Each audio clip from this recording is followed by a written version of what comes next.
नमस्तुभ्यम। हर हर महादेव, जय भोलेनाथ। स्वागत है आप सभी का आपके अपने चैनल ज्ञान अर्थ में। बहुत बहुत स्वागत है आप सभी को रवि प्रदोष की हार्दिक शुभकामनाएं। आज की इस वीडियो में आप जानेंगे रवि प्रदोष की व्रत कथा। तो श्रोताओं, आपसे अनुरोध है कि वीडियो को अंत तक जरूर देखिएगा। हिंदू पंचांग के अनुसार 15 सितंबर को सुकर्मा योग में रवि प्रदोष व्रत रखा जाएगा। मान्यता है इस विशेष दिन शिव जी की पूजा आराधना करने से शुभ फलों की प्राप्ति होती है।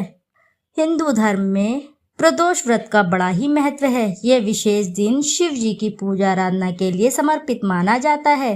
धार्मिक मान्यता है कि प्रदोष व्रत रखने से मनचाही मनोकामनाएं पूर्ण होती है, जीवन में सुख समृद्धि और खुशहाली आती है।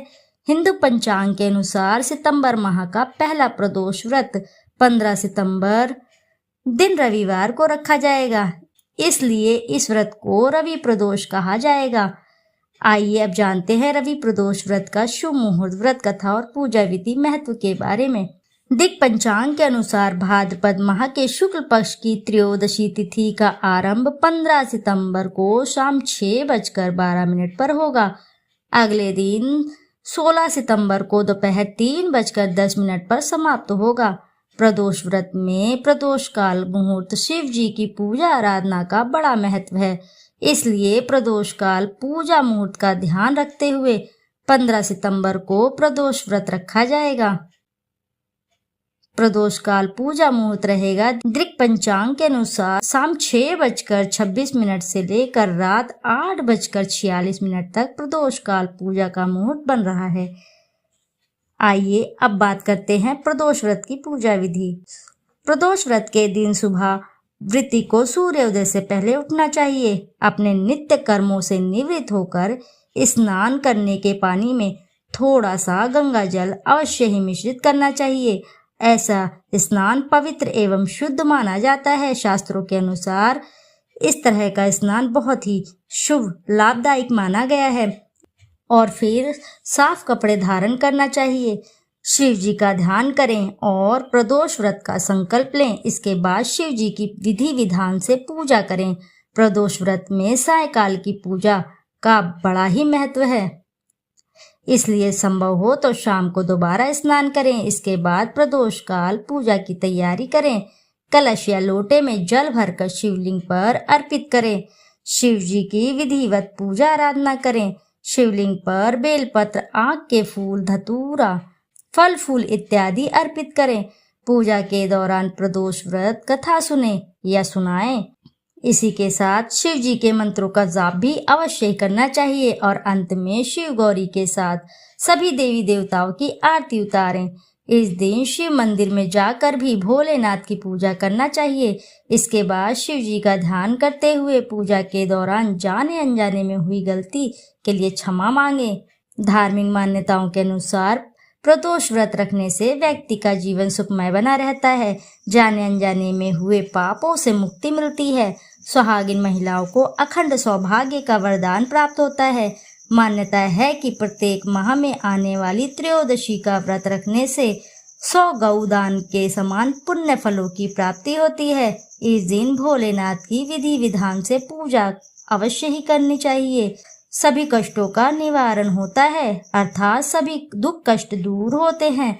धन संपत्ति में वृद्धि होती है और मनवांछित फलों की प्राप्ति होती है। तो श्रोताओं, आइए अब रसपान करते हैं रवि प्रदोष की पावन पवित्र व्रत कथा, जिसे श्रवण करने मात्र से भगवान भोलेनाथ की कृपा प्राप्त होती है और इसी के साथ साधक के सभी पाप कर्म नष्ट हो जाते हैं और दाम्पत्य जीवन सुखमय बन जाता है, जीवन खुशहाल बन जाता है। यदि आपने रवि प्रदोष व्रत रखा है और या नहीं भी रखा है तो भी आप इस कथा का अवश्य ही श्रवण करें, जिसे श्रवण करने मात्र से साधक को भगवान भोलेनाथ की कृपा से अखंड सौभाग्य, अटल संपत्ति, तेजस्वी पुत्र की प्राप्ति होती है। भगवान भोलेनाथ ऐसे साधक की सभी मनोकामनाएं शीघ्र ही पूर्ण करते हैं और जीवन से दुख दारिद्रता को दूर कर देते हैं। और इसी के साथ भगवान भोलेनाथ अपनी कृपा ऐसे साधक के ऊपर सदैव बनाए रहते हैं और अंत में मरणोपरांत शिवलोक की प्राप्ति होती है। तो आइए भक्तों श्रवण करते हैं रवि प्रदोष व्रत कथा का। हर महीने की त्रयोदशी तिथि भोलेनाथ को बेहद प्रिय है। इस दिन प्रदोष व्रत रखा जाता है। प्रदोष व्रत में भगवान शिव की पूजा शाम के समय सूर्यास्त से लगभग 45 मिनट पहले और सूर्यास्त के 45 मिनट बाद तक होती है। ऐसा कहा जाता है कि इस दौरान शिव जी प्रसन्नचित्त मुद्रा में नृत्य करते हैं और इस समय की गई पूजा का शीघ्र ही शुभ फल प्राप्त होता है। भोलेनाथ की कृपा से सारी मनोकामनाएं शीघ्र ही पूर्ण होती हैं। जब ये व्रत रविवार के दिन पड़ता है तो उसे रवि प्रदोष व्रत कहा जाता है। इस व्रत को करने से व्यक्ति को अच्छी सेहत, ऐश्वर्य, मान सम्मान और लंबी आयु का वरदान मिलता है। इस दिन कच्चे दूध से भोलेनाथ का अभिषेक करने से कुंडली में चंद्रमा मजबूत, शनि की महादशा से राहत मिलती है। रवि प्रदोष को करने से व्यक्ति को सुख, शांति और लंबी आयु का वरदान मिलता है। इसके अलावा रवि प्रदोष व्रत का सीधा संबंध सूर्य देव से है। ऐसे में जिसकी भी कुंडली में सूर्य कमजोर स्थिति में होता है उन्हें रवि प्रदोष व्रत अवश्य ही करना चाहिए। इस व्रत को करने से व्यक्ति को समाज में नाम, यश और सम्मान मिलता है। रवि प्रदोष व्रत करने वाले दिन दूध में थोड़ा सा केसर और फूल डालकर शिवलिंग पर चढ़ाएं। मान्यता है कि ऐसा करने से वैवाहिक जीवन में मिठास बनी रहती है। इस दिन जौ का आटा भगवान शंकर के चरणों में स्पर्श कराकर उसकी रोटियां बना ले, फिर इन रोटियों को गाय के बछड़े या बैल को खिलाए। ऐसा करने से यश, धन और कीर्ति हासिल होती है। तो भक्तों आइए आप श्रवण करते हैं प्रदोष व्रत की कथा और आरती, जिसे सुनने मात्र से भगवान भोलेनाथ बहुत ही प्रसन्न होते हैं और साधक की सभी मनोकामनाएं शीघ्र ही पूर्ण करते हैं। प्रदोष व्रत यदि आपने रखा है, इस कथा को सुने बिना आपका व्रत संपूर्ण नहीं माना जाता है। तो आइए ऐसे में श्रवण करते हैं भगवान भोलेनाथ की प्रदोष व्रत कथा का। तो भक्तों आपसे अनुरोध है कि कथा को अंत तक जरूर सुनिएगा, अन्यथा आप भगवान शिव जी की कृपा से वंचित रह जाएंगे।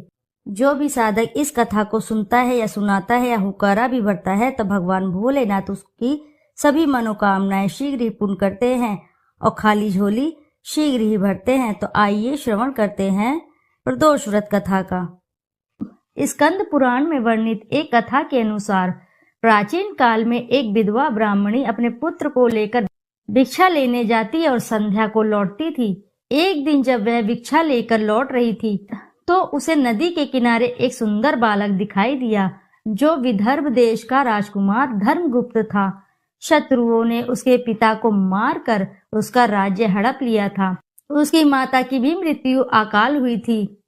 ब्राह्मणी ने उस बालक को अपना लिया और उसका लालन पोषण किया। कुछ समय पश्चात ब्राह्मणी दोनों बालकों के साथ देवयोग से देव मंदिर गई। वहां उनकी भेंट ऋषि शांडिल्य से हुई।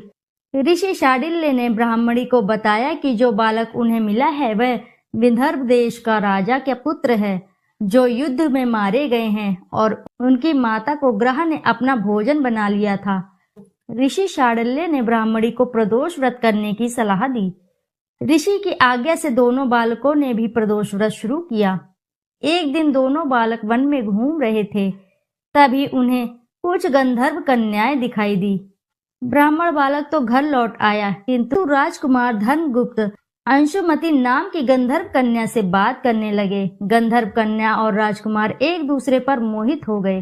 कन्या ने विवाह हेतु राजकुमार को अपने पिता से मिलवाने के लिए बुलवाया।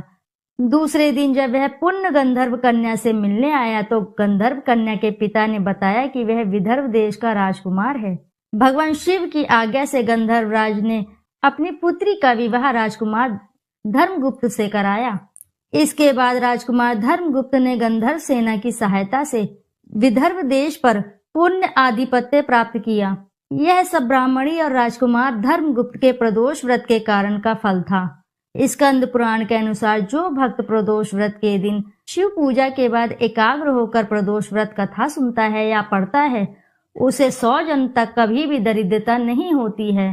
तो बोलो जय भोलेनाथ। बोलो भक्तों हर हर महादेव, जय भोलेनाथ।